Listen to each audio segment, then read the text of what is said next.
Hey guys, आप सभी का हमारे यूट्यूब चैनल पर स्वागत है। तो फ्रेंड्स, आरआरबी एनटीपीसी 2 फरवरी का फर्स्ट शिफ्ट का एग्जाम समाप्त हो चुका है। और फ्रेंड्स, इस शिफ्ट में जितने भी जीके प्लस मैथ और रीजनिंग के क्वेश्चन पूछे गए हैं, हम आपको 100% रियल क्वेश्चन कराएंगे। और फ्रेंड्स, अगर आप हमारी वीडियो पहली बार देख रहे हैं तो चैनल को सब्सक्राइब कीजिए, साथ ही बेल आइकन को प्रेस कर दीजिएगा, जिससे हमारी आने वाली वीडियो आपको सबसे पहले देखने मिलेगी। तो चलिए फ्रेंड्स, आज की इस वीडियो को शुरू करते हैं। तो फ्रेंड्स, फर्स्ट शिफ्ट के क्वेश्चन हमारे पास आ चुके हैं। और फ्रेंड्स, हमारा पहला क्वेश्चन है, प्रधानमंत्री उज्ज्वला योजना भारत सरकार द्वारा कब शुरू की गई थी? तो फ्रेंड्स, जो प्रधानमंत्री उज्ज्वला योजना भारत सरकार द्वारा शुरू की गई थी वह 2016 में शुरू की गई थी। तो इसलिए फ्रेंड इस क्वेश्चन का राइट आंसर आपका ही राइट हो जाएगा।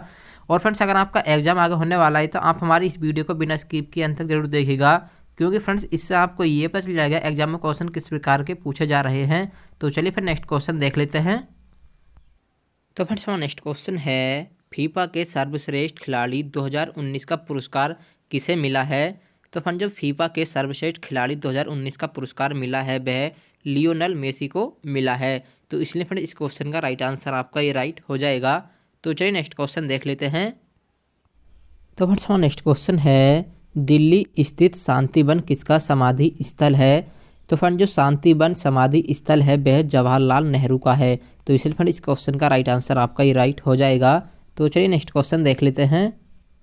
तो फ्रेंड्स, हमारा नेक्स्ट क्वेश्चन है, राष्ट्रीय विकास परिषद का पदेन अध्यक्ष कौन होता है? तो फ्रेंड, जो राष्ट्रीय विकास परिषद का पदेन अध्यक्ष होता है वह प्रधानमंत्री होता है। तो इसलिए फ्रेंड इस क्वेश्चन का राइट आंसर आपका ही राइट हो जाएगा। तो चलिए नेक्स्ट क्वेश्चन देख लेते हैं। तो फ्रेंड्स, हमारा नेक्स्ट क्वेश्चन रीडिंग से ये पूछा गया था, लुप्त पद का ज्ञात करें। तो फ्रेंड यहाँ पर आपको बताना है कि इसके यहाँ पर कौन सा पद आया क्वेश्चन मार्क के स्थान पर। तो यहाँ पर देख लीजिए फ्रेंड किस प्रकार की सीरीज चल रही है। तो यहाँ पर देखेंगे जैसे कि एम का कोड जो होता है हमारा 13 होता है, एन का कोड जो होता है हमारा 14 होता है। तो यहाँ पर ये जो इनके विपरीत अंक लिख दिए गए हैं, जैसे कि एम का विपरीत अंक जो होता है हमारा एन होता है, और के का विपरीत जो होता है हमारा पी होता है, आई का विपरीत जो होता है हमारा आर होता है। ठीक है, तो अब आपको यहाँ पर बताना कि किस संख्या का विपरीत अंक आएगा।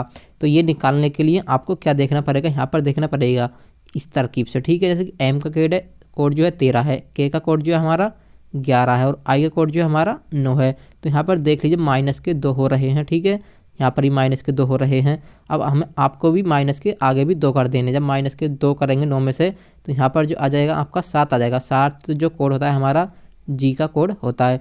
तो यहाँ पर आपको बताना है जी का विपरीत क्या आएगा। अगर आपको विपरीत नहीं निकालना आता है, जैसे आपको याद नहीं है, तो आप जो है 27 में से जैसा जी का कोड निकालना है, जी का कोड होता है 7, तो इसे घटा देंगे। तो यहाँ पर जो आ जाएगा 20 आ जाएगा, और 20 जो कोड होता है हमारा टी का कोड होता है। तो यहाँ पर जो आ जाएगा आपका जी और टी आ जाएगा। तो आप इस तरह से ये क्वेश्चन को सोल्व कर सकते थे। तो चलिए नेक्स्ट क्वेश्चन देख लेते हैं। तो फ्रेंड्स, हमारा नेक्स्ट क्वेश्चन है, एक मशीन को 10% लाभ पर बेचा जाता है, यदि उसे 40 रुपये कम दाम पर बेचा जाता तब 10% हानि होती। इस मशीन का क्रय मूल्य कितना है? तो यहाँ पर जो आपको बता रखा है कि 10% लाभ पर बेचा जाता है एक मशीन को। ठीक है, अगर वह 40 रुपये कम में बेचा जाता तो उसे जो है 10% की हानि होती। तो आप इसे इस प्रकार समझ यहाँ कि 40 रुपये है, 10% ये ऊपर और 10% यहाँ पर कम हो जाता है। तो ये जो है आपका 20% है। ठीक है, 40 जो है 20% है इसका, तो इसका 100% क्या होगा? तो आप 100% निकाल देंगे ना, तो इसका जो है क्रय मूल्य निकल आएगा। तो इसे काट दीजिएगा, 2 बार कट जाएगा, 2 गुणा जो 100 में कर देंगे, तो इसका जो आंसर आ जाएगा 200 रुपये इसका आंसर आ जाएगा। तो आप जो है इस क्वेश्चन को इस प्रकार से सोल्व कर सकते थे। तो चलिए नेक्स्ट क्वेश्चन देख लेते हैं। तो फ्रेंड्स, हमारा नेक्स्ट क्वेश्चन है, भारत में पहला वेतन आयोग कब स्थापित किया गया था? तो फ्रेंड, जो भारत में पहला वेतन आयोग स्थापित किया गया था वह 1946 ईस्वी में स्थापित किया गया था। तो इसलिए फ्रेंड इस क्वेश्चन का राइट आंसर आपका ये राइट हो जाएगा। तो चलिए नेक्स्ट क्वेश्चन देख लेते हैं। तो फ्रेंड्स, हमारा नेक्स्ट क्वेश्चन है, कौन सा कर जीएसटी द्वारा समाप्त कर दिया गया है? तो फ्रेंड, जो सेवा कर है वह जीएसटी द्वारा समाप्त कर दिया गया है। तो इसलिए फ्रेंड इस क्वेश्चन का राइट आंसर आपका ये राइट हो जाएगा। तो चलिए नेक्स्ट क्वेश्चन देख लेते हैं। तो फ्रेंड्स, हमारा नेक्स्ट क्वेश्चन है, किस पठार को दुनिया की छत कहा जाता है? तो फ्रेंड, तिब्बती पठार को दुनिया की छत कहा जाता है। तो इसलिए फ्रेंड इस क्वेश्चन का राइट आंसर आपका ये राइट हो जाएगा। तो चलिए नेक्स्ट क्वेश्चन देख लेते हैं। तो फ्रेंड्स, हमारा नेक्स्ट क्वेश्चन है, चीनी यात्री फाहियान किसके शासनकाल में भारत आया था? तो फ्रेंड जो चीनी यात्री फाहियान शासनकाल में आया था वह चंद्रगुप्त द्वितीय के शासनकाल में भारत आया था। तो इसलिए फ्रेंड इस क्वेश्चन का राइट आंसर आपका ये राइट हो जाएगा। तो चलिए नेक्स्ट क्वेश्चन देख लेते हैं। तो फ्रेंड्स हमारा नेक्स्ट क्वेश्चन है लुप्त पद ज्ञात करें। तो फ्रेंड्स मैं आपको बता दूं इस तरह के कोडिंग एंड डिकोडिंग के चैप्टर से 3 से 4 सीरीज आपकी पूछी जा रही है हर शिफ्ट में। तो फ्रेंड यहाँ पर आपको बताना है कि यहाँ पर जो क्वेश्चन मार्क के स्थान पर कौन सी संख्या आएगी। तो सबसे पहले आपको क्या देखना होता है कि इसमें सीरीज देखनी होती है, किस प्रकार की सीरीज चल रही है। तो यहाँ पर देखेंगे कि सी का कोड जो होता है हमारा 3 कोड होता है। मैं आपको समझाने के लिए इनके कोड लिख देता हूँ, ठीक है।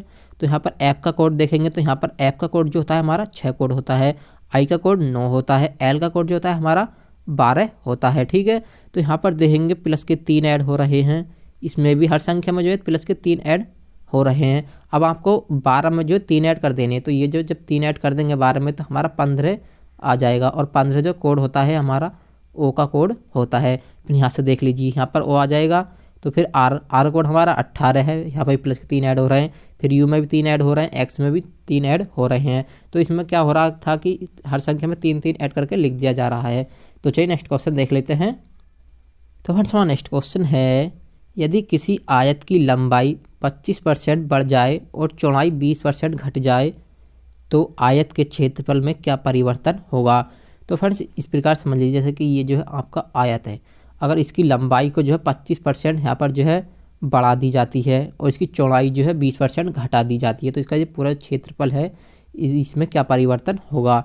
तो यहाँ पर आप इस प्रकार से इसकी फ्रैक्शन वैल्यू बना लीजिए 25 की। तो 25 की जो फ्रैक्शन वैल्यू आप इस प्रकार से बना लीजिएंगे, 100% नीचे लगा देंगे तो ये जो कट जाएगा 1/4 इसकी फ्रैक्शन वैल्यू आ जाएगी। तो पहले कुछ कितनी थी हमारी 4 थी, अब जो है बढ़ रही है तो ये इसमें 1 बढ़ जाएगा, तो यहाँ पर जो आ जाएगा आपका 5 आ जाएगा। फिर जो है चौड़ाई जो है 20% घट रही है, अगर आप इसकी फ्रैक्शन वैल्यू बनाएंगे तो यहाँ पर जो आ जाएगा 1/5 इसकी फ्रैक्शन वैल्यू आ जाएगा। तो यहाँ पर पहले कितनी थी हमारी 5, अब इसमें क्या हो रहा है घट रही है, 5 में से 1 घट जाएगा तो ये जो हो जाएगा 4 हो जाएगा। तो इसकी आपस में गुणा कर लेंगे तो यहाँ पर 4 पंजे 20 आ जाएगा, ठीक है। और यहाँ पर 4 पंजे 20 आ जाएगा। तो इस प्रक्रिया में क्या होता है कि आपके आयतन में किसी प्रकार का परिवर्तन नहीं होगा, ठीक है। जितनी पहले थी उतनी ही बाद में रहेगी। तो आप इस क्वेश्चन को इस प्रकार से सॉल्व कर सकते थे। तो चलिए नेक्स्ट क्वेश्चन देख लेते हैं। तो फ्रेंड्स हमारा नेक्स्ट क्वेश्चन है 2019 लोकसभा चुनाव के बाद किसे कांग्रेस संसदीय दल का नेता चुना गया था। तो फ्रेंड जो 2019 लोकसभा चुनाव के बाद कांग्रेसी संसदीय दल का नेता चुना गया था वह सोनिया गांधी को चुना गया था। इसलिए फ्रेंड इस क्वेश्चन का राइट आंसर आपका ये राइट हो जाएगा। तो चलिए फिर नेक्स्ट क्वेश्चन देख लेते हैं। तो फ्रेंड्स हमारा नेक्स्ट क्वेश्चन है कौन सी नदी दक्षिण गंगा के नाम से प्रसिद्ध है। तो फ्रेंड जो दक्षिण गंगा के नाम से प्रसिद्ध है वह गोदावरी नदी है। तो इसलिए फ्रेंड इस क्वेश्चन का राइट आंसर आपका ही राइट हो जाएगा। तो चलिए फिर नेक्स्ट क्वेश्चन देख लेते हैं। तो फ्रेंड्स हमारा नेक्स्ट क्वेश्चन है किस हिंदी कवि को हाल ही में गंगाधर राष्ट्रीय पुरस्कार के लिए चयनित किया गया है। तो फ्रेंड इस क्वेश्चन का राइट आंसर आपका विश्वनाथ प्रसाद हो जाएगा। तो चलिए फिर नेक्स्ट क्वेश्चन देख लेते हैं। तो फ्रेंड्स हमारा नेक्स्ट क्वेश्चन है कौन सा राज्य भारत में सबसे बड़ा जूट उत्पादक है। तो फ्रेंड इस क्वेश्चन का राइट आंसर आपका पश्चिम बंगाल राज्य हो जाएगा। पश्चिम बंगाल राज्य भारत का सबसे बड़ा जूट उत्पादक राज्य है। तो इसलिए इस क्वेश्चन का राइट आंसर आपका ही राइट हो जाएगा। तो चलिए फिर नेक्स्ट क्वेश्चन देख लेते हैं। तो फ्रेंड्स हमारा नेक्स्ट क्वेश्चन है कामाख्या मंदिर किस राज्य में स्थित है। तो फ्रेंड जो कामाख्या मंदिर है वह असम राज्य में स्थित है। इसलिए फ्रेंड इस क्वेश्चन का राइट आंसर आपका ये राइट हो जाएगा। तो चलिए फिर नेक्स्ट क्वेश्चन देख लेते हैं। तो फ्रेंड्स हमारा नेक्स्ट क्वेश्चन है किसने द नैनसेक पुस्तक लिखी है। तो फ्रेंड जो द नैनसेक पुस्तक के लेखक हैं वे झुम्पा लाहिड़ी हैं, ठीक है फ्रेंड। तो इसलिए इस क्वेश्चन का राइट आंसर आपका ये राइट हो जाएगा। तो चलिए फिर नेक्स्ट क्वेश्चन देख लेते हैं। तो फ्रेंड्स हमारा नेक्स्ट क्वेश्चन है स्पेन का राष्ट्रीय खेल क्या है। तो फ्रेंड जो स्पेन का राष्ट्रीय खेल है वह बुल फाइटिंग है। तो इसलिए फ्रेंड इस क्वेश्चन का राइट आंसर आपका ये राइट हो जाएगा। तो फ्रेंड इस वीडियो क्वेश्चन हमारे पास यही आए थे। उम्मीद है ये वीडियो आपको पसंद आई होगी। अगर पसंद आई हो तो वीडियो को लाइक और चैनल को जरूर सब्सक्राइब करें। तो चलिए मिलते हैं अगली वीडियो में, जब तक के लिए जय हिंद जय भारत।